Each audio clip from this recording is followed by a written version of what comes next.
குழந்தை பாக்கியம் இல்லாத ஜக்கரியா அலிஹிஸ்ஸலாம் அவர்கள் மரியம் அலிஹிஸ்ஸலாம் அவர்களை வளர்ப்பதற்கான பொறுப்பாளியாக நியமிக்கப்படுகிறார்.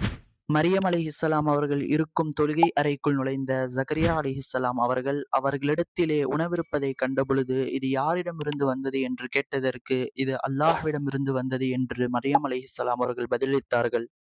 உடனே அவ்விடத்திலே ஜக்கரியா அலைஹிஸ்ஸலாம் அவர்கள் இப்படி துஆ செய்கிறார்கள்.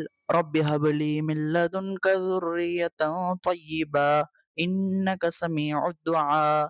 இறைவனே, உன்னிடமிருந்து எனக்காக ஒரு பரிசுத்தமான சந்ததியை கொடுத்தருள்வாயாக. நிச்சயமாக நீ பிரார்த்தனையை செவிமடுத்தருள்வோனாக இருக்கின்றாய் என்று துஆ செய்தார்கள்.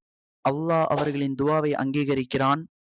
மிகவும் வயது முதிர்ந்த ஜக்கரியா அலைஹிஸ்ஸலாம் அவர்களுக்கும் குழந்தை பாக்கியமே இல்லாத அவர்களின் மனைவியாருக்கும் யஹ்யா என்கின்ற ஒரு குழந்தையை நற்செய்தியாக அல்லாஹு தஆலா தருகிறான்.